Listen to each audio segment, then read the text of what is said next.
Vamos a cantar con la música del cielo, vamos a cantar alegres porque escuchas cuando cantamos.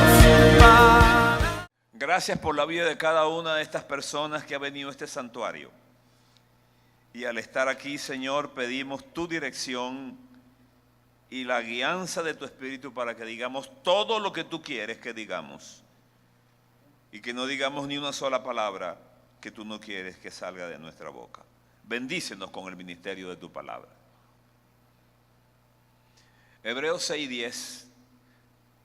Porque Dios no es injusto para olvidar vuestra obra y el trabajo de amor que habéis mostrado hacia su nombre, habiendo servido a los santos y sirviéndoles aún.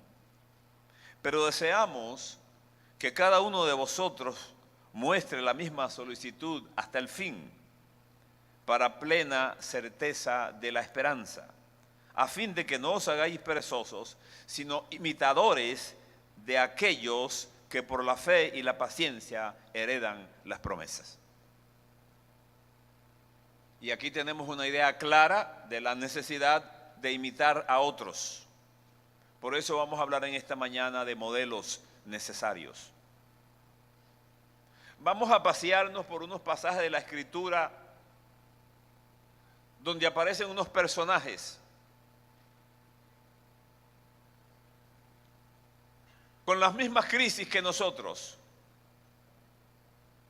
con las mismas angustias que nosotros, en las mismas circunstancias que nosotros. Unos fracasaron y otros tuvieron éxito. ¿Por qué nosotros necesitamos modelos? Porque generalmente tenemos carencias. La Biblia, cuando habla de estos hombres, no se comporta como un libro temeroso, como un libro pacato. La impresionante honestidad de Dios se demuestra en una forma transparente y Él nos presenta al hombre en la Biblia tal como fue. No es a veces elegante lo que hicieron. Si nos hubiesen pedido la opinión a nosotros, no hubiésemos permitido que estuviera en la Biblia el relato de Lot y sus hijas, ni el fracaso de Sansón, ni los hijos de Elí, que la Biblia dice que eran sacerdotes y dice también que eran impíos. Y uno se pregunta, ¿cómo un sacerdote puede ser impío? O si usted quiere hacer la pregunta de otra forma, ¿cómo un impío puede ser sacerdote? Como más le guste. Pero eso ocurre y sigue ocurriendo hoy. El fracaso de Saúl está allí. Hay gente que no le gusta que uno hable de eso. Pero si el Espíritu Santo lo pone allí, ¿por qué no vamos a hablar de eso? Está allí esa historia. Porque las historias de los fracasos de los hombres de Dios tienen que servirnos a nosotros para algo. Por eso el Espíritu Santo la dejó allí. Quiero hablar de Samuel en esta mañana. Un hombre impresionante. Samuel fue el líder de la transición entre los jueces y la monarquía. Fue el primer reformador después de Moisés. El último de los jueces. El primero de los grandes profetas. Criado por Elí, el sumo sacerdote. Samuel es un hombre que nace, que viene al mundo a través del corazón de una madre angustiada porque no podía tener hijos. Si me das un hijo varón, dijo ella, lo dedicaré a Jehová todos los días de su vida. Y ella trae ese niño a la presencia de Dios. Saben, me impresiona la vida de Samuel. Porque cuando comienza a desarrollarse, a ver el mundo, cuando comienza a recibir las enseñanzas de la palabra de Dios, hay un desfase, hay una diferencia entre lo que él escucha y lo que él ve.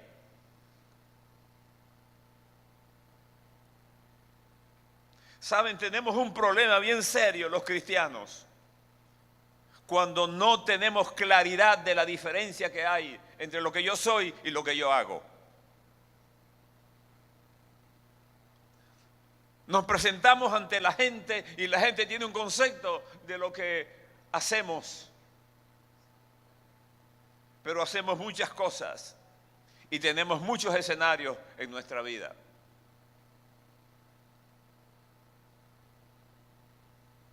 Samuel tuvo que ver a los sacerdotes, hijos del sumo sacerdote, en sus impiedades. Los tuvo que ver cuando quemaban incienso en el día y en la noche adulteraban. Presenció las diferentes ocasiones en que el sumo sacerdote no tomó en cuenta los reclamos que hacía el pueblo por la conducta licenciosa de sus hijos. Pero lo que me impresiona de este muchacho, porque saben, no era ni siquiera un joven, era un niño saliendo de la adolescencia, que se crió en las faldas del templo y nada en medio de la tormenta y de la corrupción, de la tormenta y de la corrupción religiosa, y nunca se va a presentar delante de Dios a decirle: Señor, sabes, yo nunca serví para nada porque mis líderes no servían para nada.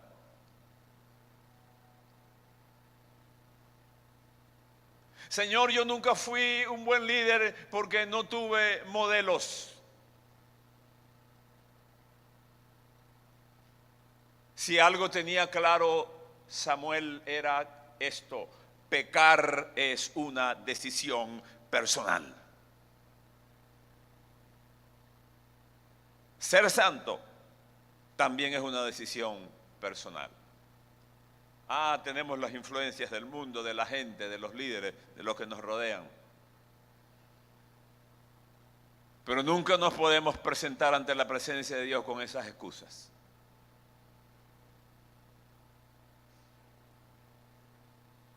Nuestra responsabilidad con el Señor es personal. Los filisteos capturan el arca. Miren la crisis espiritual que había en la nación. Los filisteos capturan el arca y no les pasó nada. No se murieron, no se enfermaron. Sin embargo, un hombre en otra ocasión había tocado el arca y Dios lo mató por irreverente. Pero los filisteos se la robaron y Dios no le hizo nada. Hay una crisis en la nación. Los filisteos están rodeando, están ganando la guerra. Y en medio de la desesperación de perder la batalla, la angustia del sumo sacerdote que estaba desenfocado en la presencia de Dios es: ¿dónde está el arca? ¿Se dan cuenta? La religiosidad. No tenían respeto por la presencia de Dios, pero andaban buscando el arca. Hay gente que anda con una Biblia bien grande bajo el brazo, no respeta la palabra de Dios, pero quiere tener la Biblia. Hay gente que la ponen debajo de la almohada para no tener sueños pesados. Brujería evangélica.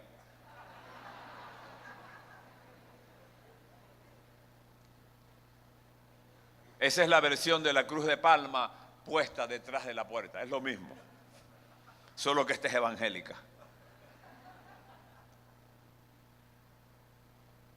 ¿Dónde está el arca?, le pregunta al soldado que viene ¿Dónde está el arca? Se la robaron.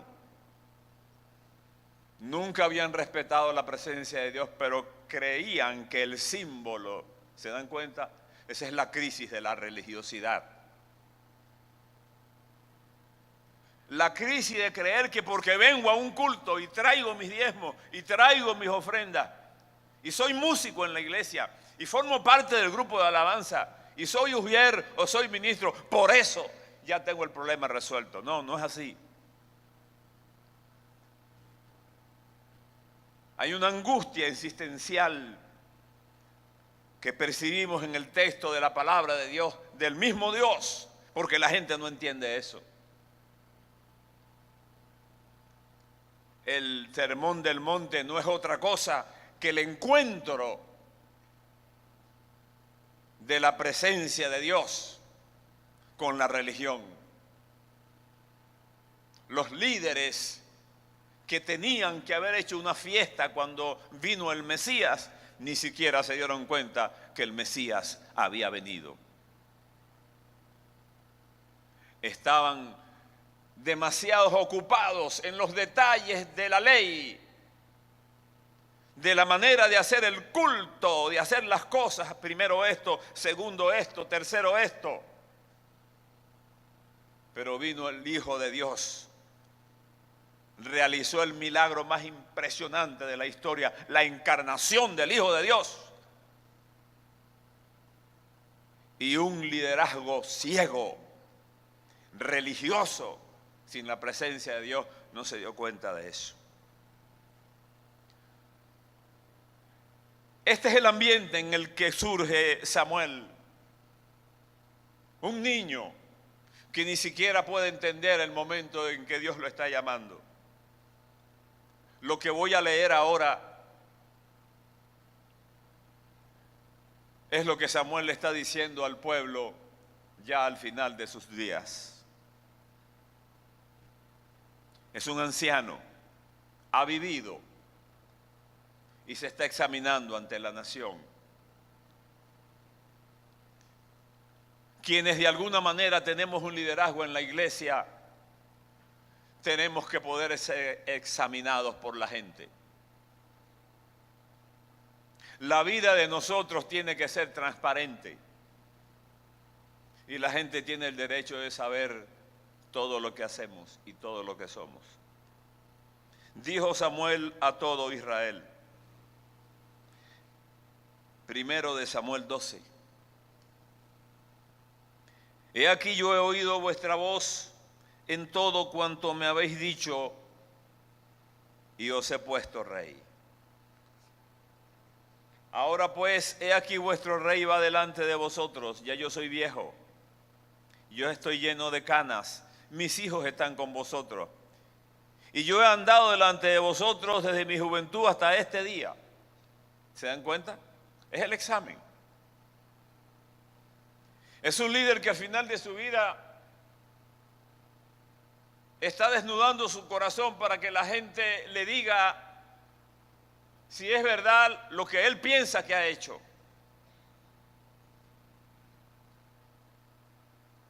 Aquí estoy, dice, atestiguen contra mí delante de Jehová y delante de su ungido. Si he tomado el buey de alguno, si he tomado el asno de alguno, si he calumniado a alguien, si de alguien he tomado cohecho para cegar mis ojos con él y os lo restituiré. Somos líderes. La gente nos respeta. La gente nos sigue. Y vamos a ser claros, podemos manipular a la gente. Podemos hacer que la gente haga lo que nosotros le decimos. Pero podemos hacer eso y pararnos delante de la presencia de Dios con pureza en nuestro corazón. Eso es otra cosa.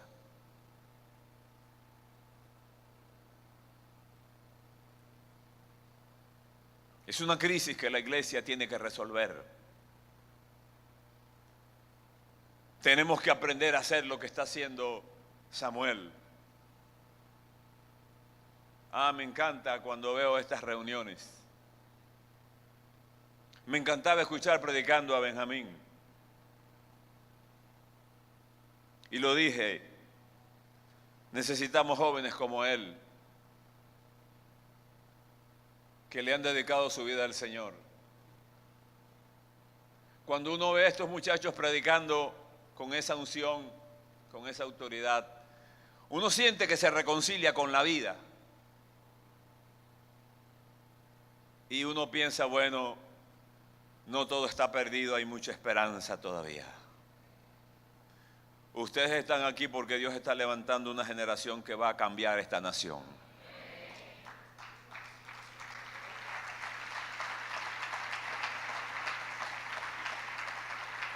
El hombre de quien les estoy hablando no es un viejo que se está despidiendo de la vida. No está masticando el agua.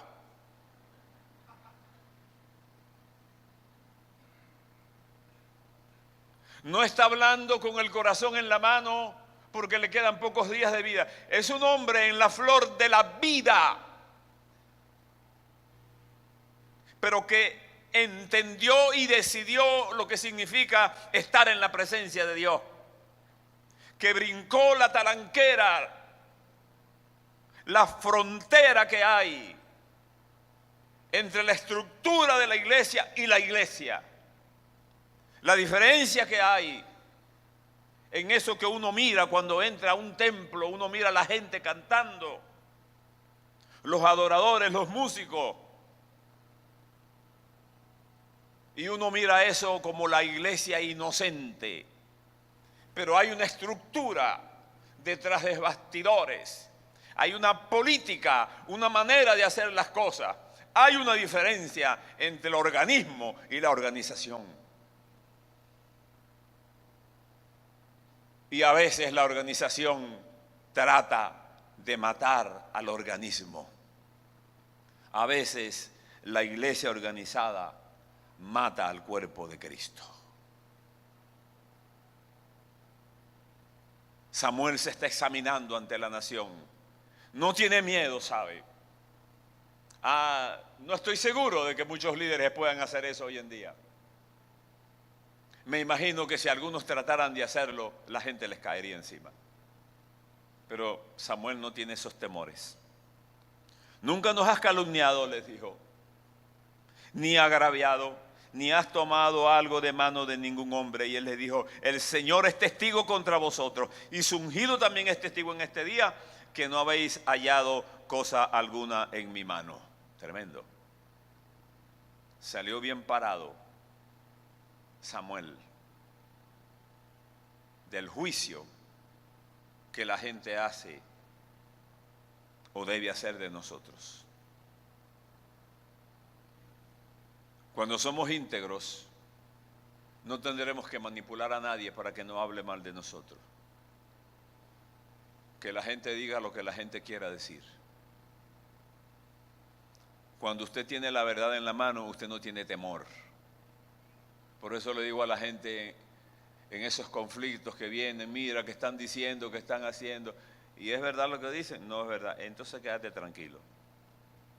No te angusties, no te defiendas. La Biblia dice, la verdad brotará de la tierra.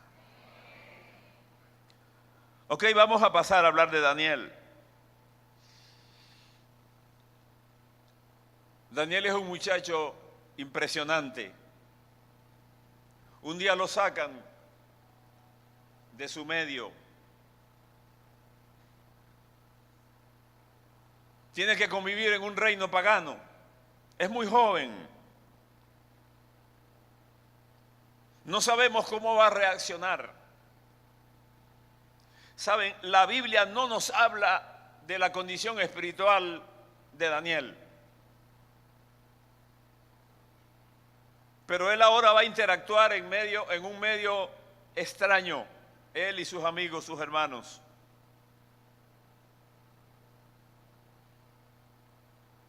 No sabemos cómo va a reaccionar, y no lo sabemos porque criamos a nuestros hijos en el Evangelio. Les damos la mejor enseñanza de la palabra de Dios que nosotros podemos, pero al fin y al cabo no somos dueños de sus decisiones. pueden tomar otras decisiones. Sin embargo, cuando enfrentan al mundo tal como el mundo es, entonces va a salir el hombre tal como es. Y lo primero que hace Daniel es que toma una decisión de que él va a ser diferente en un medio pagano. No tiene fuerza para hacer eso. Es un esclavo en cierta forma. Nabucodonosor ha decidido tomar a los jóvenes brillantes de los judíos para desarrollarlos como gerentes de su reino. Y Daniel dice, ¿saben qué? No me voy a contaminar. ¿Por qué? Porque no quiero. ¿Por qué? Bueno, porque no quiero y se acabó. Ya.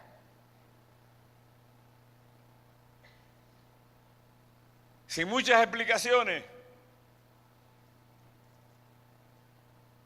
¿Por qué? Porque decidí ser íntegro. Porque comprendí a Dios. Porque mi relación con Dios está por encima de una forma de hacer un culto. Y eso es lo que está diciendo él. Porque a pesar de que estoy en un reino extraño, a pesar de que me están ofreciendo el desarrollo profesional de mi vida, yo estoy decidiendo que eso no me conviene. Y que este que está aquí y ahora tomó la decisión de servir a Dios. Y cuando yo decido servir a Dios, el mundo se puede quemar, pero yo le sirvo a Dios. Eso yo lo creo o no lo creo, pero no puedo medio creerlo. Sencillamente lo creo o no lo creo. No hay lugares intermedios en la fe. Yo no puedo ser medio creyente, medio mundano o medio cristiano.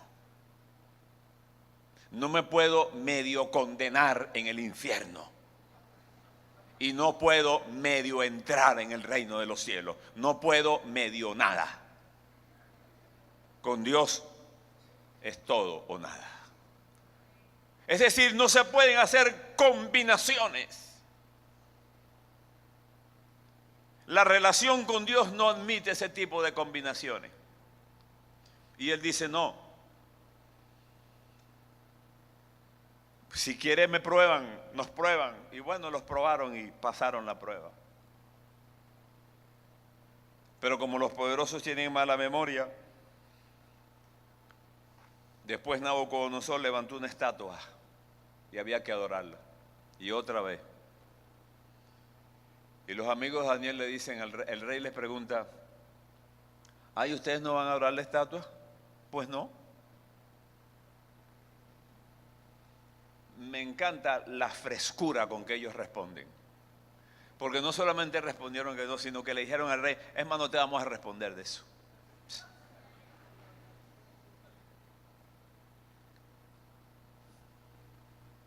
No nos preocupa la decisión de que tengamos que arrodillarnos. No nos vamos a arrodillar. ¿Ah, no? Pues no. Y el rey le dice, ¿y quién lo va a salvar? Y les dicen, nuestro Dios puede librarnos. Ah, no digan amén todavía. Porque ese amén que ustedes están diciendo es el amén de los efectos. Cuando sepan lo que pasó no van a decir amén. Ah, Señor, líbranos. Y el Señor dice, ¿sabes qué? Esta vez no te voy a librar. Y usted no va a decir amén, va a decir, ¡ay! Nuestro Dios puede librarnos. Eso significa una convicción. No estamos discutiendo que Él pueda o que no pueda. Él puede siempre. No lo hace siempre, es verdad. ¿Por qué? No lo sé, no lo puedo explicar. Por algunas razones ocultas a nuestro entendimiento, Dios siempre no nos libra como nosotros esperamos que nos libre. nuestro Dios puede librarnos. Pero si Él no nos libra, si por alguna decisión soberana de su corazón el Señor entendiera que no nos va a librar de esta aflicción, y esta es la manera como vamos a pasar al más allá, quiero que sepas, Rey, que igual no vamos a adorar la estatua. ¿Por qué? Porque nuestra fidelidad a Dios no depende de lo que Dios haga o no haga. Nuestra fidelidad a Dios depende de que nosotros conocemos quién es Dios. Así que no vamos a adorar la estatua. Y bueno, no la adoraron. Y Dios honró a estos muchachos. Apareció después un ángel en el horno de fuego. Y sigue Daniel interactuando. Y siguen los monarcas teniendo mala memoria. Y pasa de Nabucodonosor a Belsasar. Y un día, en una fiesta bien mundana, aparece una mano escribiendo en la pared. Y el rey se asustó. ¿Saben cuando Daniel tiene, escuchen, que interpretar lo que esa mano decía y había escrito? Lo que decía y lo que había escrito no era nada agradable. Una de las tentaciones que tenemos los líderes hoy en día es en decirle a la gente las cosas de manera agradable. Es que estos son otros tiempos, Néstor. No les puedes hablar a la gente así. Pues claro que les voy a hablar así.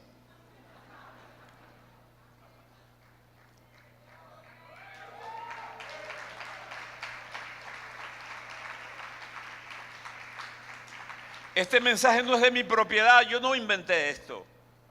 Yo soy solamente un siervo de Dios. Y no tengo derecho de cambiar el consejo de Dios. Soy un peregrino que pasa por este mundo con un mandato de Dios. Y voy a cumplir el mandato hasta el último día de mi vida. Porque me va a pedir cuentas. Y prefiero quedar bien con Dios, aunque a la gente no le guste.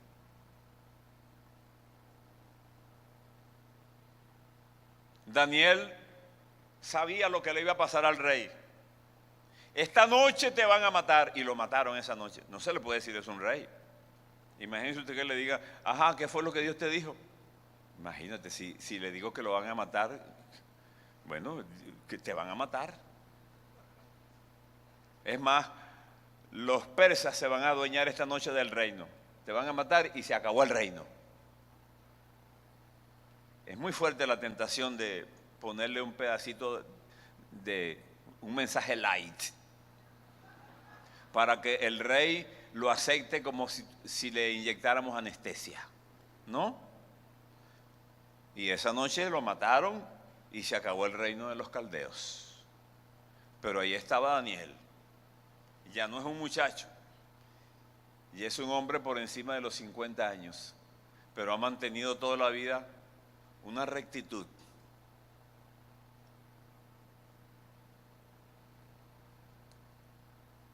Nos movemos todos los días, hermanos queridos, con el mundo. Interactuamos con el mundo. Trabajamos en empresas. Tenemos jefes que no son cristianos encima de nosotros. Y vamos a ser tentados a correr la corriente del mundo. Bueno, es que tengo que hacerlo porque usted sabe que si no lo hago, si no lo haces, ¿qué? ¿En qué lugar de tu vida está tu Dios? Bueno, sigue Daniel interactuando. Se ha convertido en el paradigma de la integridad y vienen los persas a gobernar. Ahora es Darío. Y miren que buscan los gobernadores en línea con Daniel, buscan a ver dónde, en qué lugar de su vida hay un defecto. En qué lugar de su vida hay un pecado. Y no lo pueden encontrar. Hay algunos creyentes que cuando los impíos buscan a ver dónde consiguen muchos lados.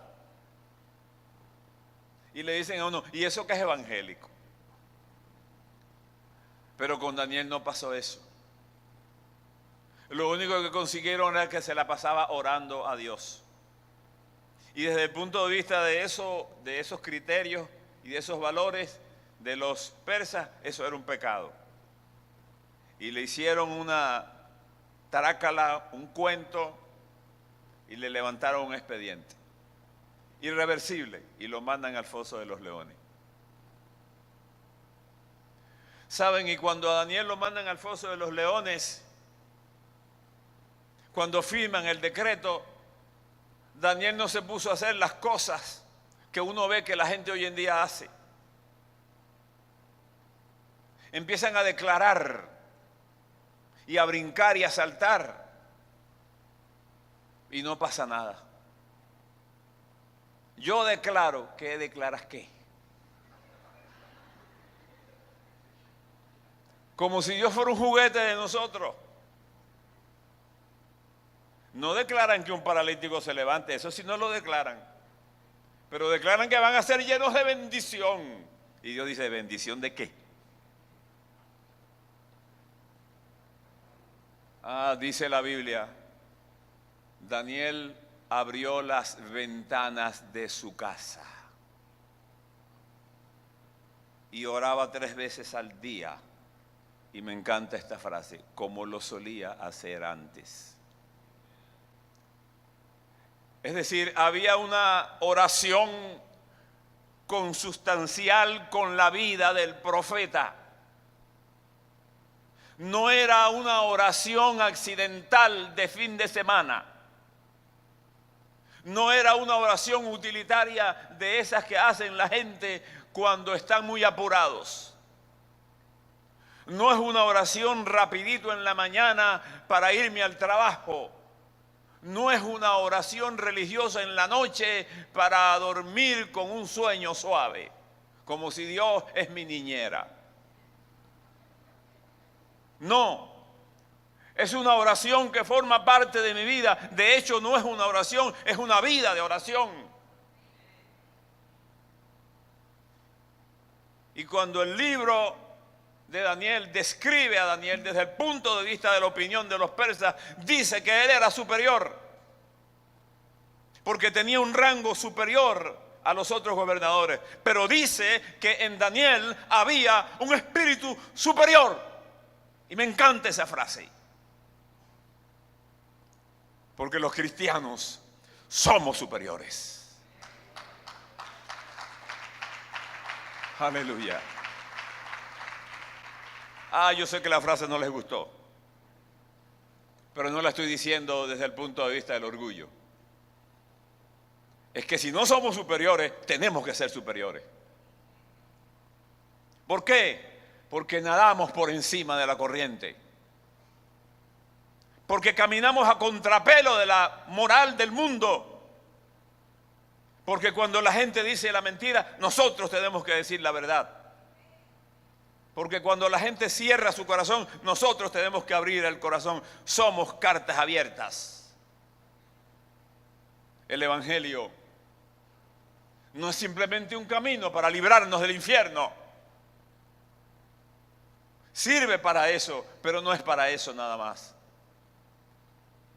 El Evangelio tiene que servir para que nosotros vivamos ante el mundo como ejemplos de lo que significa una vida transformada por el poder del Señor. Hermanos, la historia es demasiado vieja y demasiado repetitiva.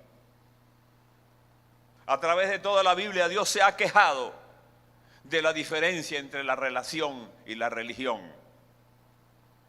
El primer libro de Isaías no es otra cosa que una queja formal de parte de Dios de lo que la gente de su pueblo hizo con la religión.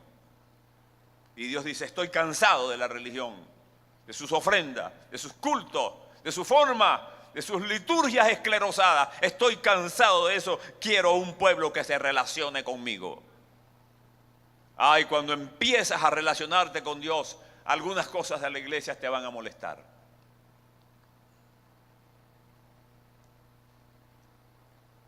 Pero Daniel terminó su ministerio durante toda su vida con absoluto éxito, aunque tuvo que enfrentarse ante un establecimiento podrido. Pasemos la página y veamos a un hombre del siglo VIII antes de Cristo. Amós, me encanta Amós. Porque Amós tiene que ministrar en medio de una profunda crisis espiritual. Una de las tantas.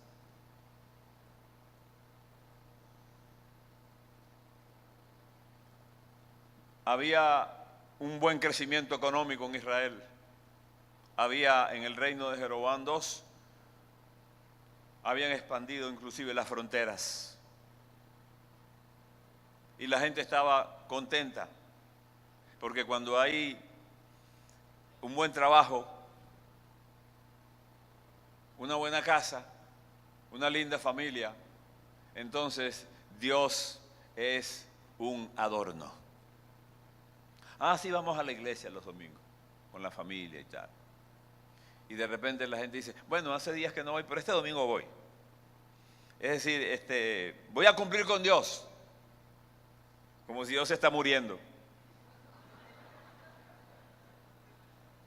Voy a cumplir con Dios para que no se ponga bravo el Señor. Este fin de semana voy a la iglesia. Como si Dios es un ente miserable y pobre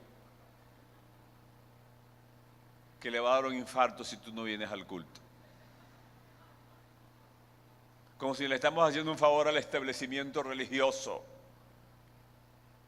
Y Dios nos está mirando y dice, qué pena. Ese es el ambiente religioso del Israel de Amós. La gente está contenta con sus propiedades, con la buena situación económica del país, y Dios es algo adjetivo. Y Dios levanta a este hombre que no conoce otra manera de hablar, sino la manera de hablar directo. Es un iconoclasta como Juan el Bautista. Un hombre que por su formación, por su carácter, no sabe decir las cosas, sino como las sabe decir,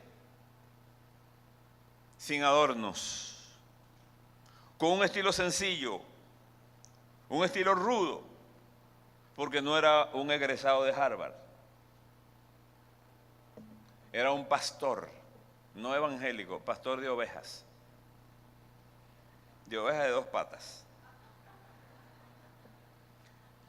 que se pasa la vida entre los animales y que no está acostumbrado a hablar con la gente. Y empieza a condenar la vida corrompida de las ciudades. Se indigna por las desigualdades sociales que están muy metidas en el corazón de Dios. Las viudas, los pobres, los huérfanos, los desamparados.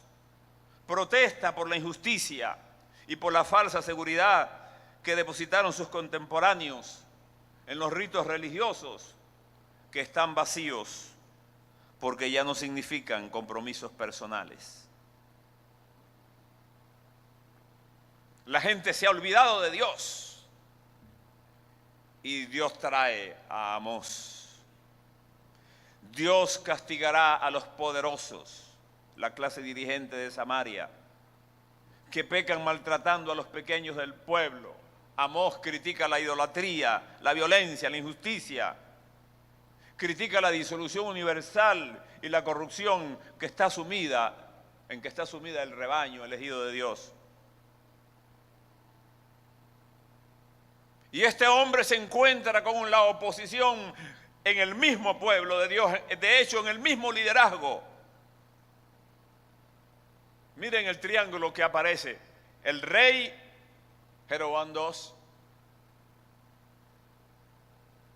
el profeta incómodo y un sacerdote corrompido. Amasías se llamaba el sacerdote. Y le dice: Amós, ¿sabes? Estás hablando muy fuerte. No puedes hablar de esa manera, Amós. Es más, tú no tienes por qué venir a hablar aquí porque tú eres del sur. Nosotros somos del norte. O sea, somos gente muy refinada. Tú no tienes derecho de venir a insultarnos a los del norte, como si a Dios le importa el norte o el sur. Como si el pecado tiene frontera. Como si la división de Israel en norte y sur no fue justamente a causa del pecado. Y viene este sacerdote a decirle: nosotros somos del norte y tú eres del sur.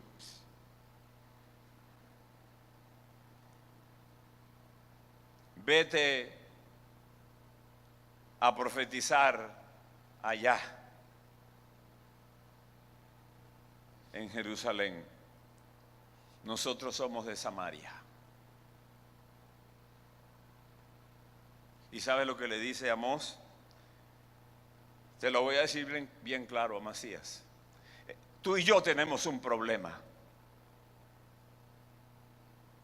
Lo primero que tengo que decirte es que yo no soy profeta, ¿sabes? No ando por allí diciéndole a la gente que yo soy profeta. No tengo carné de profeta. No pertenezco a la clase de los profetas que formó Samuel en Silo. Es decir, no soy un profeta profesional. No soy como Jeremías o Isaías, no tengo fama de profeta. ¿Sabes? Yo lo que soy es cuidador de vacas. Cuido vacas. Ay, también tengo que decirte que ni siquiera soy agricultor. Recojo higos silvestres. Eso es lo que yo soy. El problema es que Dios me dijo que te dijera lo que te lo voy a decir, y te lo voy a decir te guste o no.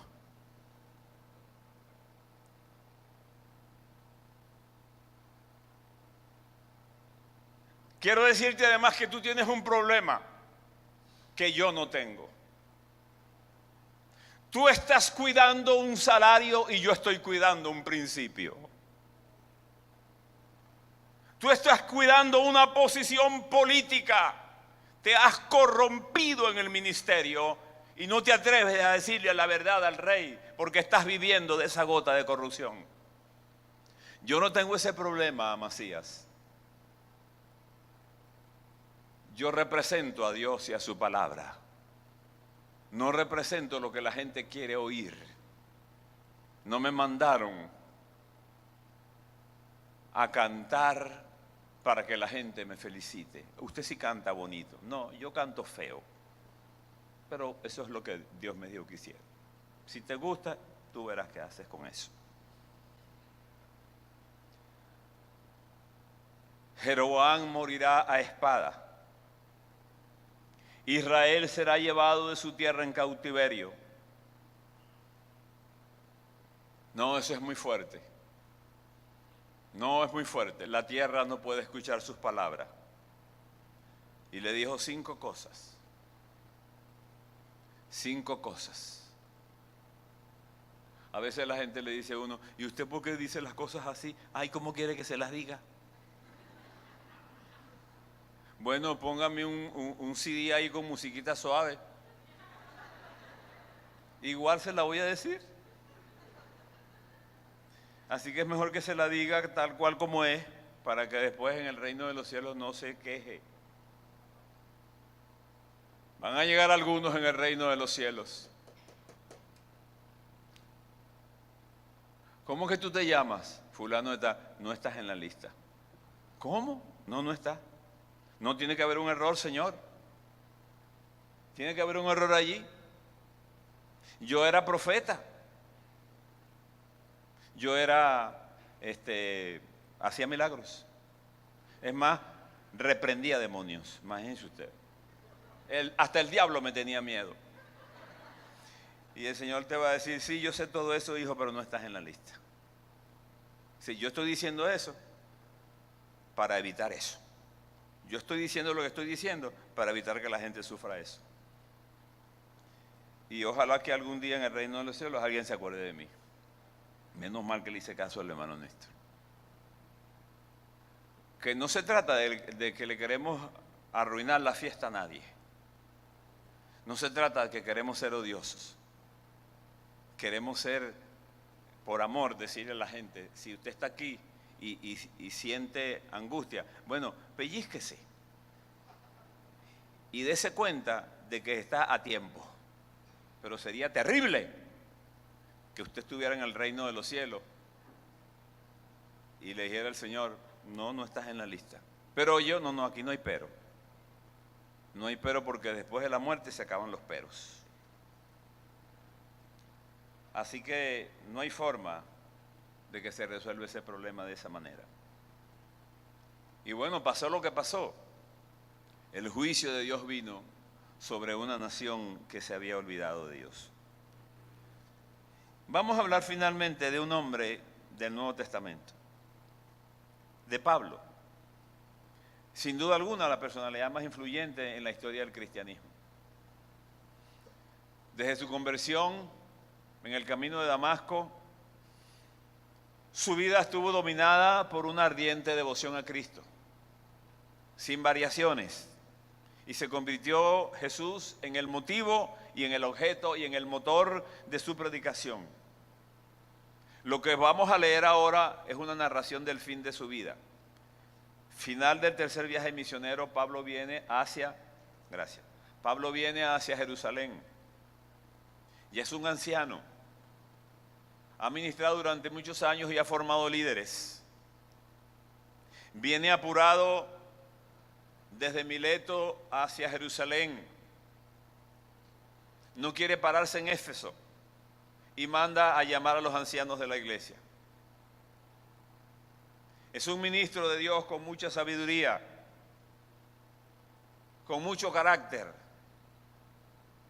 Ese es el hombre que tiene que enfrentarse con Pedro en Antioquía, cuando Pedro tiene un liderazgo históricamente más importante que el de él. Tiene que luchar con el San Benito de ser el otro apóstol. No es de los originales. A los que les gustan las cosas originales. No soy de los apóstoles originales. Es una copia. Pero el Señor me llamó. Y con todo eso hizo cosas que los originales no pudieron hacer. ¿Saben qué hizo? Subió al tercer cielo. Casi nada. ¿Y qué es eso? No sé exactamente qué significa.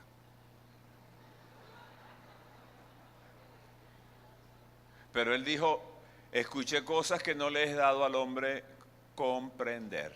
Pero él las comprendió por voluntad de Dios. Usted entiende eso cuando lee Romanos. Ni modo.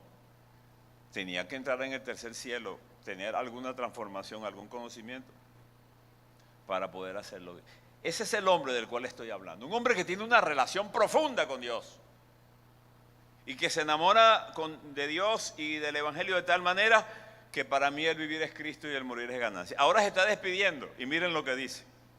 Cuando lean esto se van a dar cuenta que es el eco de lo que hizo Samuel.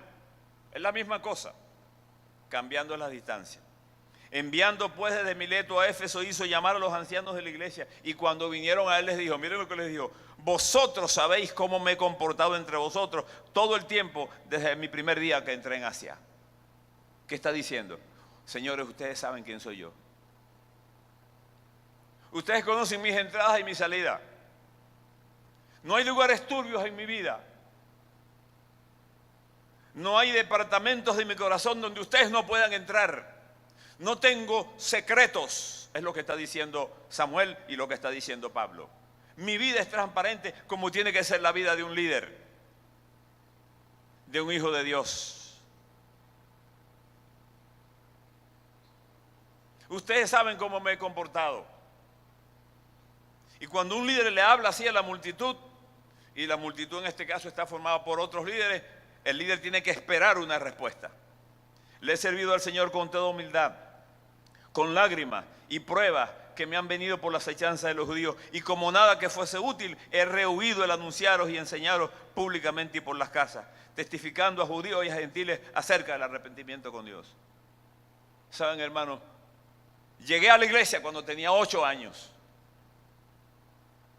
Mis padres habían muerto a los 5 años. Mis paredes morales eran las paredes de la iglesia. La iglesia fue mi casa. Yo me crié en las faldas del templo. Y desde mi posición de un niño de 8 años vi muchas cosas. Tangencialmente vi desde abajo hacia arriba la vida de mis líderes y algunas vidas de esas no me gustaban. Pero era un niño y los niños no tienen esas opiniones y además nadie les hace caso. Pero recuerdo claramente que hubo 2 personas y no eran líderes de primera línea, eran maestros de escuela dominical. 2 maestros de escuela dominical. Saben, yo miraba en la vida de ellos y miraba en el discurso de ellos y comparaba las 2 cosas. Y lo que me impresionaba es que nunca pude encontrar una ruptura en la consistencia del discurso. Que es el problema que tenemos hoy en día con el liderazgo. Que la gente habla muy elegante, pero la conducta grita más que las palabras. Y veía consistencia en ellos. Hacía preguntas y las comparaba con las vidas de estos 2 hombres y ellos marcaron mi corazón.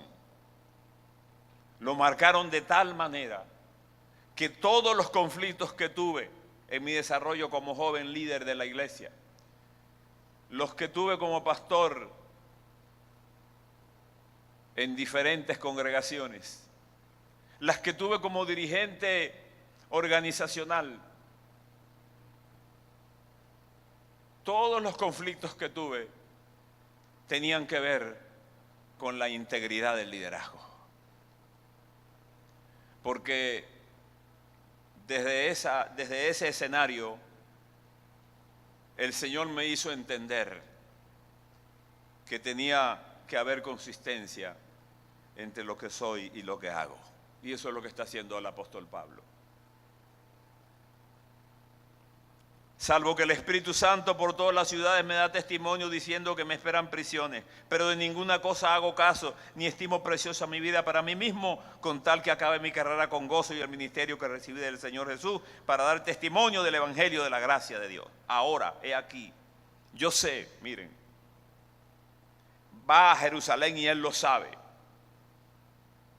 No lo están esperando en Jerusalén para entregarle un premio. No le van a hacer un reconocimiento por los 50 años de su ministerio. Lo van a poner preso. Le van a caer a palo. Y él sabe eso. Y él dice, no importa. Yo no he rehuido de anunciaros todo el consejo de Dios, por tanto, mirad por vosotros y por todo el rebaño en que el Espíritu Santo ha puesto por obispo para apacentar la iglesia del Señor, la cual él ganó con su propia sangre. Y escuchen esta. Porque yo sé que después de mi partida, y está hablando con los líderes que él formó, después de mi partida entrarán en medio de vosotros lobos rapaces que no perdonarán el rebaño. Ah, eso es muy fuerte. Pero ¿cómo tú dices eso, Pablo? Bueno, se los estoy diciendo. Va a pasar eso. Y si no lo creen, les voy a decir algo más fuerte todavía. Y de vosotros mismos se levantarán hombres que hablen cosas perversas para arrastrar tras sí a los discípulos. Pablo está hablando de la corrupción del liderazgo. Por tanto, velad acordándonos que por 3 años, de noche y de día, no he cesado de amonestar con lágrimas a cada uno. Modelos necesarios. La Biblia no los maquilla. No pone un velo sobre el fracaso de Sansón. Nos dice que fracasó. Nos habla del éxito de José. Si cambian los personajes y mandan a Sansón para la casa de Potifar, hay un incendio.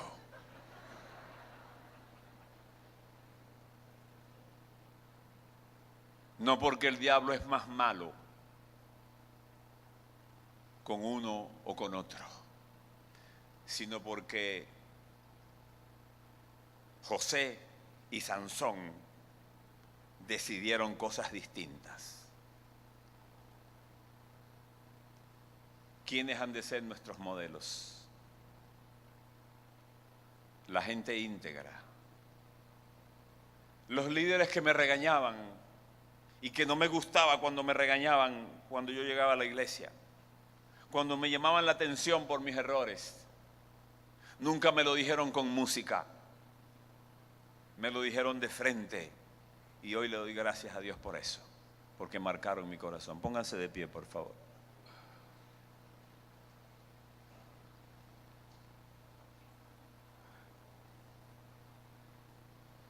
Reúnete con la gente que te llama la atención. Déjate guiar por los hombres y las mujeres de Dios que tienen un testimonio íntegro. Aceptan que te digan las verdades sin maquillaje. El Espíritu Santo no tiene que ser traducido. Él habla en un mismo lenguaje. Y hay un corazón, y hay una experiencia, y hay una vivencia. Y aunque yo no conozca los detalles de tu vida, y no tengo por qué conocerlo, el Espíritu Santo sí los conoce. Tú no estás aquí esta mañana por un accidente, ni por una casualidad. Tú estás aquí esta mañana porque Dios te ha traído.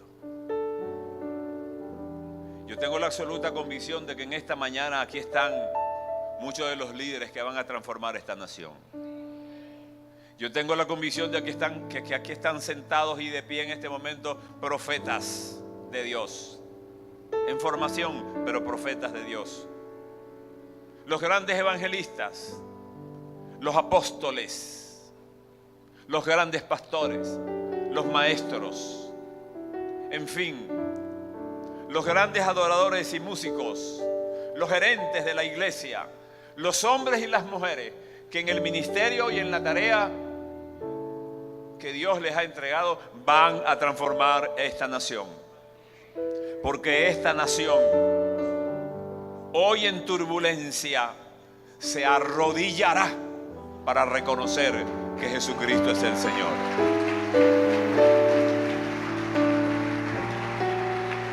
Levante sus manos, por favor. Incline su rostro. Y ahora usted va a hacer una oración que yo no la puedo dirigir. Es una oración que solamente usted puede hacer. Aleluya. Solo una cosa ando buscando. Oh Señor, solo una cosa. Solo una cosa, Señor, por encima de un evangelio comercializado, por encima de una práctica corrompida, superficial, religiosa, utilitaria. Pero yo quiero nadar más allá, Señor. Quiero encontrarme contigo en tu presencia, porque tu presencia cambia todo. Tu presencia cambia mi vida, cambia mi corazón, cambia mi norte. Tu presencia cambia mi manera de pensar. Tu presencia transforma mi corazón. Señor, cuando me encuentre contigo en la soledad de mi vida, cuando decida venir en momentos de oración a tu presencia, cuando decida separar momentos de silencio en tu presencia, cuando aprenda a diferenciar entre leer la Biblia para competir y venir a la palabra de Dios con devoción, cuando entienda eso, tú cambiarás mi vida. Yo quiero decirte en esta mañana que Dios te está esperando en el altar de tu vida. Que los avivamientos no necesariamente son eventos multitudinarios. Puedes comenzar hoy tu propio avivamiento. Y te digo con la autoridad del Señor que los avivamientos siempre comienzan de rodillas. Puedes comenzar tu propio avivamiento sencillamente cuando vienes a la presencia de Dios y le dices: Señor, no me gusta lo que veo en el espejo de mi vida. Hay áreas de mi corazón que yo sé que no te agradan, pero no tengo fuerza para cambiarlas, porque no se cambian religiosamente, se cambian en la presencia de Dios. Y déjame decirte, no se cambian rápidamente. No es un milagro de santidad. La santidad jamás es un milagro de un día, es un proceso de la vida. Señor, las manos.